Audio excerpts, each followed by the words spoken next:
네, 안녕하십니까. 다음교육에서 수학을 가르치는 윤의현쌤입니다. 오늘 제가 이제 고1 내신 대비 정규반을 오픈하면서 월금반인데요. 제 내신 대비반을 어떻게 준비하는지 설명드릴게요. 일단 월금 3월 3일 개강이고요. 클리닉은 수업 전후에 있습니다.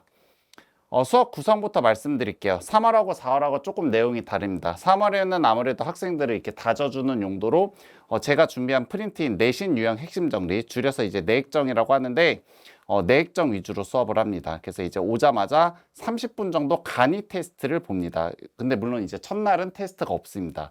그래서 간이 테스트를 보고 그다음에 이제 내신 유형 핵심 정리, 내신 유형 핵심 정리라는 건 정말 말 그대로 내신을 분석하는 수업 자료입니다. 그래서 프린트로 수업을 하고요. 그 다음에 9시 반부터 이제 클리닉, 테스트나 숙제 오답, 개별 질문을 받는 시간으로 구성이 되어 있고요. 수업 전 30분 전부터 제가 질문 교실을 운영합니다. 그래서 이거는 이제 학교가 좀 먼 학생도 있어서 약간 자율적으로 운행한다고 말씀을 드릴게요. 그 다음에 이제 4월에는 아무래도 내신 모의 테스트 위주로 진행을 합니다. 그래서 오자마자 50분짜리 정식 테스트를 보고요. 이거는 이 근처에 있는, 그러니까 이 근처에 있는 학교 작년이나 재작년 기출 문제로 보거나 아니면 이제 제가 자작해서 모의 테스트를 보고요.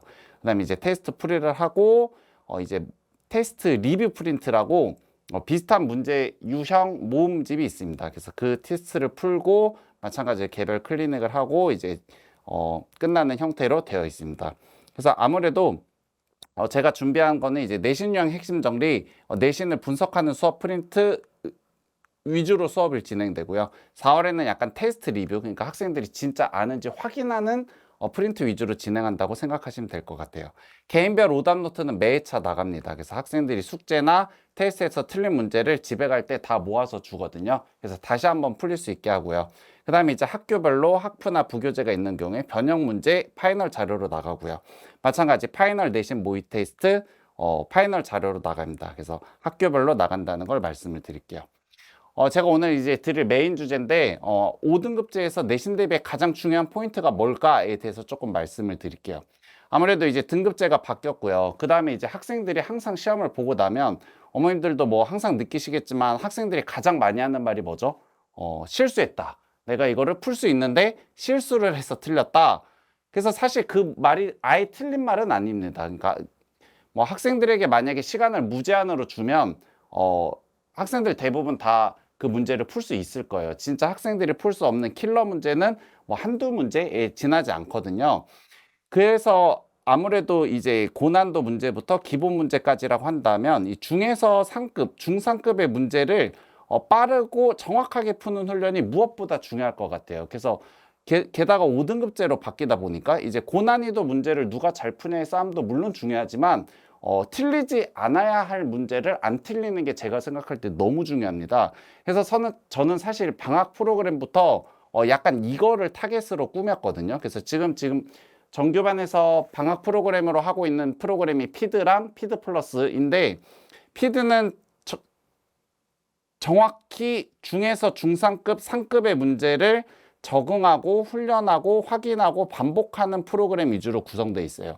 그래서 제가 피드에서 수업을 하면 피드 플러스에서 애들이 숙제를 비슷한 유형의 문제를 숙제를 하고 테스트를 보고 평균 이해하는 재시험을 보도록 구성이 되어 있습니다. 그래서 일례로 제가 지금 고1 말고 예비 고2 위주로 약간 말씀을 드리면 왜냐하면 아직 고1은 제가 하는 거에 익숙하지 않아요. 그래서 익숙하지 않아서 테스트를 매번 보는데 점수가 막 드라마틱하게 오르지는 않습니다. 근데 이제 예비고이는 이제 저한테 1년 정도 잘 길러지는 학생들이거든요. 그래서 이제 1월에 고이니까 이제 수투, 지금으로 보면 수투죠. 2월에 수투 심화 실력을 하고 2월에 수투 심화를 하는데 점점점 테스트 점수가 올라가는 게 보여요. 분명히 문제는 어렵거든요. 근데 학생들이 수업에서 했던 내용을 피드 플러스에서 숙제로 반복하고 그 다음에 이제 테스트를 보면서 확인하는 과정을 거치는데 제가 정말 피드랑 피드 플러스랑 테스트랑 제시험을 어떻게 정교하게 세팅하느냐에 따라서 학생들의 점수가 올라가는 게 정말 눈에 띄게 보입니다. 제가 그거를 이제 한 자사고에서 사실 저는 자사고 수업을 되게 오래 했는데 자사고에서 정말 검증된 프로그램이라고 말씀드리고 싶어요. 그래서 이제 2월에 심화 수업을 수업하면서 1회차 딱 테스트를 봤는데 12문제를 봤는데 평균 점수가 10.3점이 나왔습니다. 저도 놀라고 학생들도 놀랐어요. 참고로 학생들이 엄청 많습니다. 그냥 솔직히 말씀드려 70명이에요. 70명 평균이 그 난이도에서 그 시험지에서 10.3점이 나오는 건 솔직히 말하면 제가 그 자사고 설명회 가서 어머니들한테 자랑했습니다. 우리 반이 이렇게 됐다. 그래서 제가 2회차 테스트는 방금 보고 왔는데 좀 어렵게 냈어요. 그래서 일부러 어렵게 내면서 평균이 떨어질 것이다 라고 했는데 정확히 말씀드릴게요. 7.9점이 나왔습니다. 근데 아마 그 시험지를 보고 70명 평균이 7.9점이 나오는 건 거의 불가능하다고 생각해요. 그 정도로 이제 잘 연습이 됐다는 거죠. 이거를 이제 고1반 애들도 하고 있는데 아무래도 학생들이 제 스타일을 잘 모르는 것 같아요. 수업이 어렵지만 반복해서 복습하고 동영상 다시 보고 피드 플러스로 연습하면 분명히 나올 수 있는 점수인데 아직 학생들이 중3이다 보니까 제가 원하는 대로 잘 이렇게 딱딱딱 올라가지는 못하고 있습니다. 그러나 이제 어쨌든 방학 프로그램에서도 적응 훈련 확인 반복시키는 제 포트폴리오를 진행하고 있고 이게 이제 먹혀들면 학생들이 정말 성적이 이렇게 상승하는 게 보이는 거죠. 그래서 제가 학생들한테 매번 얘기해요. 저는 정말 이유식을 만드는 장인이다. 내가 이렇게 이유식을 만들어왔는데 이거를 떠먹어서 너희들이 성적이 올리기만 하면 된다. 그래서 실제로 제가 가르치는 이제 올해 배운 학생들은 정말 저한테 이유식을 잘 떠먹어서 점수가 오르고 있죠. 그 오르는 거를 제가 뒤쪽에 잠깐 말씀드리면 이미 저는 검증됐습니다. 솔직히 말씀드리면. 그래서 한 자사고에서 거의 최다 수강생, 한 자사고만 지금 거의 200명 가까이 데리고 있거든요. 최다 1등급. 이런 것들이 그냥 만들어지진 않겠죠. 저의 이유식을 떠먹고 이제 성적이 오르는 학생들이 많아지면서 벌어진 일이라고 말씀을 드려요. 다시 앞으로 돌아가서 제가 했어요. 내신 대비도 마찬가지입니다. 학생들 맨날 실수하고 비슷한 급의 문제를 맨날 틀리고 오잖아요. 그래서 그 학생들을 정말 적응 훈련 확인 반복해서 학생들을 틀리지 않게 만들겠다는 말씀을 반드시 드릴게요. 근데 제가 이 설명회를 준비하면서 저도 이제 가만히 고민을 해봤습니다. 제가 가지는 가장 큰 장점이 뭘까를 생각했는데 저는 정말 제가 테스트 장인이라고 생각해요. 테스트 내는 걸 되게 좋아하고요.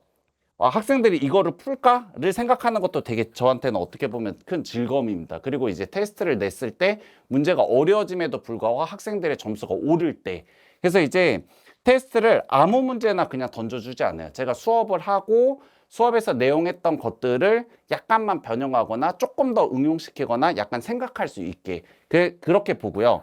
그 다음에 이제 평균 이하는 재시험을 보는데 재시험도 마찬가지입니다. 이 학생들이 반드시 익혀야 될 스킬들을 익혔는지 확인하고 익히지 못했다면 재시험을 풀기 위해서 한 번 더 확인하게 하는 그런 프로그램을 진행하고 있고 학기 중 내신 대비할 때도 이제 똑같이 진행하려고 해요. 그래서 지금 제가 앞에 테스트를 본다고 말씀드렸는데 끝나고 재시험을 볼 예정입니다. 3월에는 제가 수업했던 내용, 내신형 핵심 정리를 제대로 이해했니?를 테스트 보고 이해 못했으면 다시 한번 풀릴 수 있게. 근데 모든 문제는 다 조금씩 달라요. 조금씩 다르니까 이제 적응력을 올릴 수 있겠죠. 그래서 재시험을 볼 예정입니다. 그리고 마찬가지 4월에도 내신 모의 테스트를 보면 학생들이 틀린 문제랑 비슷한 유형을 모아주는데 그거를 이제 그 클리닉 시간에 다시 풀릴 예정이에요. 그래서 학생들이 정말 어느 중에서 이제 상급의 문제를 적응해서 이제 틀리지 않는 연습을 시켜준다고 말씀드리고요. 이번 내용은 조금 이따 말씀드릴게요. 제가 생각할 때 저희 수업의 가장 큰 장점이 뭘까를 생각해보면 무조건 정교하게 설계된 수학이 첫 번째라고 생각합니다. 그냥 아무 문제나 던져주지 않아요. 제가 방학에 하는 프로그램인 피드랑 피드 플러스도 문제수가 정말 방대한데 정말 처음부터 끝까지 모든 문제들이 다 정교하게 설계했습니다. 정교하게 타겟팅 돼 있어요. 학생들이 정말 예를 들면 미분 가능성이면 너는 미분 가능성을 확실히 알고 있니?를 체크하기 위해서 한 문제 한 문제 약간 정교하게 설계되었다는 말씀을 꼭 드리고 싶습니다. 그래서 학생들한테 가장 많이 나오는 반응 중에 하나, 선생님 수업을 갔는데 엄마 좀 어려워. 근데 어려운데 할 만한 것 같아. 이런 반응을 제가 제일 좋아하거든요. 그래서 분명히 어렵지만 할 만한 수학을 제가 세팅했다 이렇게 생각하시면 될 것 같아요. 그 다음에 두 번째는 정확한 니즈 파악입니다. 사실 이거는 저도 처음에 시행착오가 많았죠. 모든 강사들이 아마 시행착오가 많았을 거예요. 제가 어제 설명회 때 어머님들한테 말씀드렸는데 강사가 가장 어려운 거 뭐라고 생각하십니까? 학생들도 학생의 니즈를 몰라요. 본인의 니즈를 모릅니다. 그 말은 고객인데 고객이 본인의 니즈를 모르고 있어요. 그거를 제가 맞춰서 수업을 해야 되는 거거든요. 그래서 어떤 학생들은 약간 고난이도 문제를 풀고 싶어 하고 어떤 학생들은 고난이도 문제에 관심이 없어요. 그냥 자기는 틀리지 않았으면 좋겠어요. 점수를 위한 수학을 하는 거죠. 근데 이제 그런 거에 대한 니즈 파악이 저는 정말 빠릅니다. 그래서 정말 빨라서 학생마다 좀 원하는 고난이도 문제를 원하는 학생들은 고난이 문제를 좀 주고 나는 그런 거보다 그냥 고난이 문제 한두 문제 틀리더라도 나는 그냥 등급이 중요해 하는 사람은 그런 걸 안 주고 그래서 학생마다 개개인의 니즈를 파악해서 정말 쓸데없는 거를 가르치지 않는다. 제가 가장 좋아하는 말인데 강사가 수학을 잘하는 걸 보여주기 위해서 하는 수학, 그런 수학은 하지 않는다는 걸 꼭 말씀을 드릴게요. 그 다음에 세 번째는 적중률입니다. 이제 저도 이제 연차가 쌓이고 경험이 쌓이다 보니까 학교 시험에 나오는 문제들을 적중하는 파이널 프린트 적중률이 점점 올라가고 있어요. 그게 아까 말씀드렸듯이 한 자사고에서 최다 수강생 200명 정도, 1, 2, 3학년 합쳐서 지금 200명 정도 가르치고 있는데 최다 1등급 이게 지금 한 3, 4년 동안 이어지고 있거든요. 그래서 제가 사실 자사고 수업만 하다가 이제 일반고 수업을 시작한 지는 얼마 안 됐는데 어쨌든 똑같은 프로그램을 제가 적용해서 일반고에서도 적중률을 보일 수 있게 그렇게 하겠다는 말씀을 드릴게요.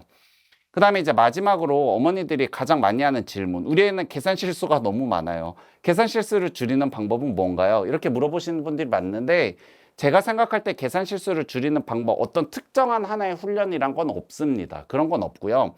그냥 전반적인 수학 실력이 상승해야 되는 거죠.